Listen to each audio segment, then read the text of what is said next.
हो, नक्कीच. 79,000 करोड रुपीज जेव्हा आपल्याला दिले आहेत, आता हा जो पुढे हे फंड्स आहेत, ते आपण कुठे लावले पाहिजे? तर आपले एअरक्राफ्ट झाले, आपल्या एव्हिओनिक्स झाल्या, आर्टिलरी झाली, मिसाईल्स झाल्या. ह्या गोष्टींमध्ये जेव्हा आपण ते पैसे लावणार, तर काय होणार?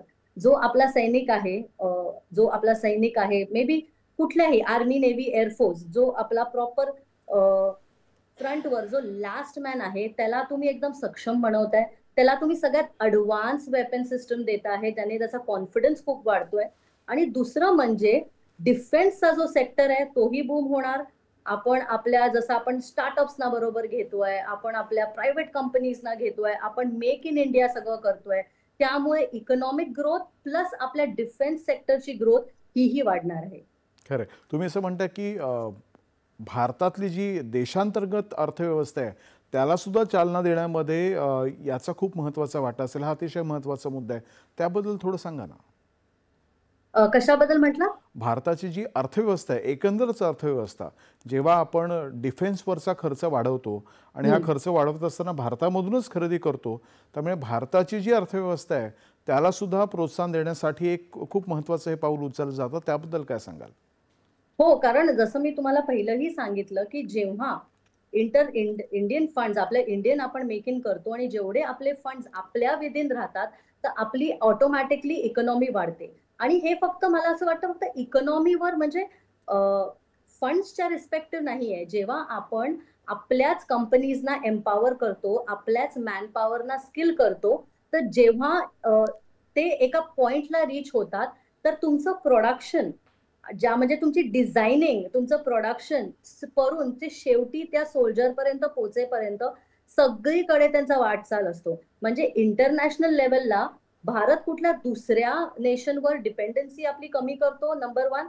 आणि आपला जो स्टँड आहे वर्ल्ड पॉलिटिक्समध्ये, तोही खूप वर येतो, की हा देश कुठल्याही गोष्टीसाठी जसं ऑपरेशन सिंधूरच्या वेळेलाही बरेच काही एक्सटर्नल प्रेशर्सही आपल्या कंट्रीने बघितले.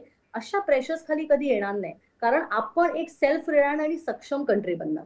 खरं आहे. आणि ही तर एक खूप मोठी साखळी आहे. कारण मग फाउंड्री उद्योग असेल, कोणी सॉफ्टवेअर कोड लिहिण्याचं काम करत असेल, कोणी हो. चिप मॅन्युफॅक्चरर असेल, तर अगदी आपण असं म्हणू की मध्यम क्षेत्रामध्ये काम करणारे जे उद्योजक आहेत, ज्यांचा अगदी काही ढोबळमानाने म्हणता येईल की थोडा कमीच असा टर्नओव्हर आहे, अशाही साखळीमधल्या सगळ्यांना याच्यामुळे एक रोजगार निर्मितीची मोठ्या प्रमाणात संधी निर्माण होते, नाही का?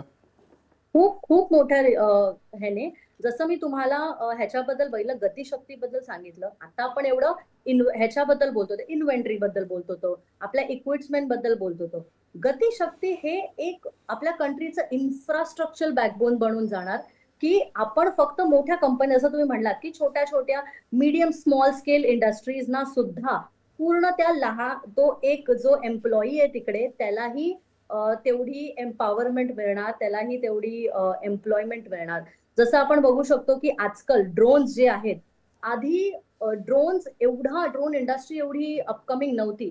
आता जेव्हा बघाल जेव्हा आपले डिफेन्स एक्स्पो वगैरे होतात, ॲज यंग ॲज जे आय-आय-टीज मधून निघालेली मुलं आहेत, ते पण असे ड्रोन एवढे टेक्नॉलॉजिकली ॲडव्हान्स बनवतात. म्हणजे 22-23 वर्षाचा जो मुलगा या मुलगी असते, त्यांनाही आपण आपल्या डिफेन्सच्या सेक्टरमध्ये डायरेक्टली इनडायरेक्टली इन्व्हॉल्व करतोय आणि त्यांनाही आपण तेवढंच एम्पॉवर करतोय आणि एम्पॉवर केल्यानंतर एम्प्लॉयमेंट ही झालीच आणि ती ऑटोमॅटिकली आलीच.